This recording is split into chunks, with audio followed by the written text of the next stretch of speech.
Dividend investors, bonjour. This is Mike Héroux, founder of Dividend Stocks Rocks and passionate investor. Today, I want to discuss a graph about the election and how it affects the stock market. But first, let's go back to the difference between valuable information and noise. If you've been following me, I've been telling you for several years to ignore the noise and focus on your strategy. But what exactly focusing on your strategy and ignoring the noise mean? What is noise anyway? Noise is all the chatters around the stock market, around the economy, especially reported by medias that are like flashy short-term news. One of them is actually the election. There's a big fuss around this election, and actually it's very important to vote. And as a Canadian, I have absolutely no right to vote in the US, and I'm not going to do politics today.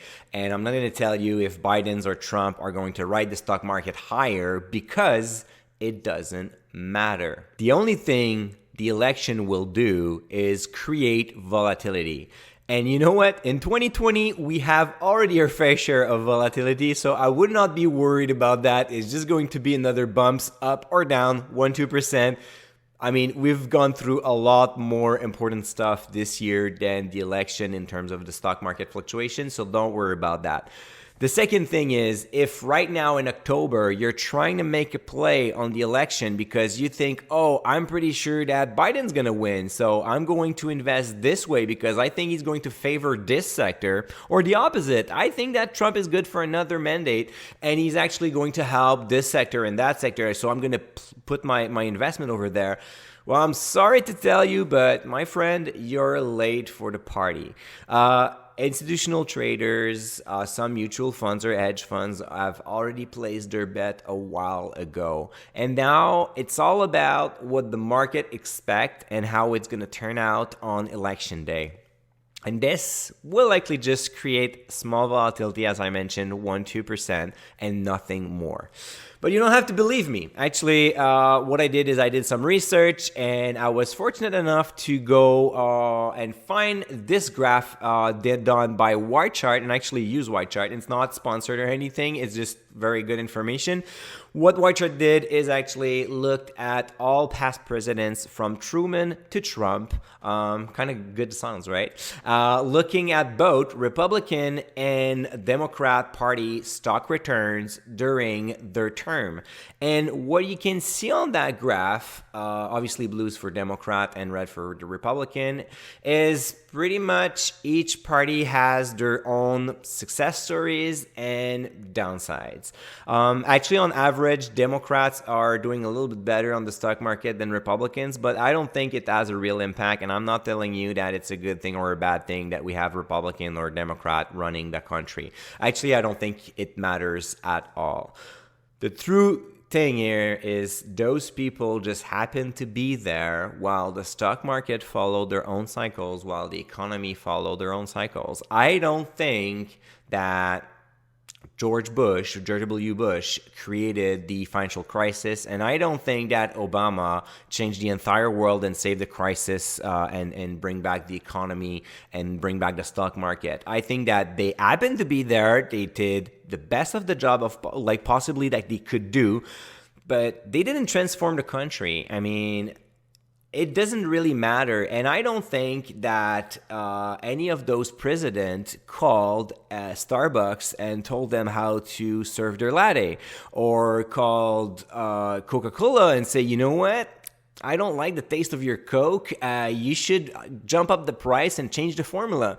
No, they don't have that kind of impact on companies. Yes, they can push legislation, but it's not going to make a big difference going forwards, because when you look at the entire big picture, those guys, they do what they do best, and it's like not much when you compare to what is happening in all the other forces in the environment. So bottom line here, you want to make a play on election? Well, I don't know, go on a betting site and bet on the guy that you think that is going to win the election, but don't try to invest and make any difference. When you look at this chart, again, you saw Republicans bringing great stock returns, Democrats doing the same, and then from time to time it was a bear market, and you know what? They just happened to be there. I don't think anybody created or saved the stock market from it. And going forward, it's going to be exactly the same thing. When I look at what happened in Canada, it's pretty much the same thing. We had Stephen Harper from Conservative Party for 9 or 10 years. He did some good things, he did some bad things, and then Trudeau came in. Pretty much the same thing, same story. So there's a big fuss around the election, but it's not going to change anything to your strategy. It's not going to change anything to my strategy. And I expect my dividend payers to continue pay their dividend, regardless if a Democrat or a Republican run the country. Now, if you want to have access to real information, valuable information, I am hosting a webinar today. Don't worry if you don't watch this video today, you have access to the replay. You just have to subscribe to the link description below. It's a webinar about payout ratios. That's probably the fastest way, the easiest way to determine the ability of a company to pay their dividend or not. It's to look at their payout ratio. A lot of investors are making the mistakes of saying, oh, you know what? This company has a 110% payout ratio. That's very bad. They're likely going to cut their dividend, and I'm just going to discard this stock. Especially because of 2020 has been very rough for many industries. You're going to see a lot of high payout ratios. Does that mean dividends are at risk? Not necessarily. And this is what I'm going to teach you for free in this webinar. So make sure you click in the link in the description below for the webinar, 100% free. If you watch this video late and you cannot attend to the live presentation, just register and then you'll get access to the replay right away. It's an hour of great information about how to analyze different payout ratio, how to read the context around it and understand the numbers, and a few more tricks to avoid dividend cut. So I see you at the webinar, and until my next video, stay invested.